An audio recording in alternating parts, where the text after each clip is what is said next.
دلم یه رابطه درست حسابی میخواد. یکی که بهش نگم اینو آنفالو کن، این کارو بکن، اون کارو نکن. دیگه خودش انقدر بالغ باشه بدونه باید چیکار کنه، چه کاری برای رابطمون خوبه. آدمی باشه که وقتی بهش زنگ میزنم بوق دوم جواب بده، یا وقتی قطع کردیم یه پیام بده که شایان کنارتم.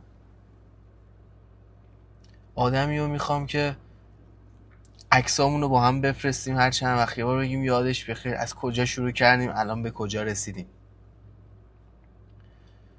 لااقل اگه داستان خوبی هم با هم نتونستیم شروع کنیم، آدمی باشه که پایان خوبی با هم داشتیم. لااقل اگه جایی تو خیابون همو دیدیم یه سلامی به هم بدیم، بگیم یادش بخیر.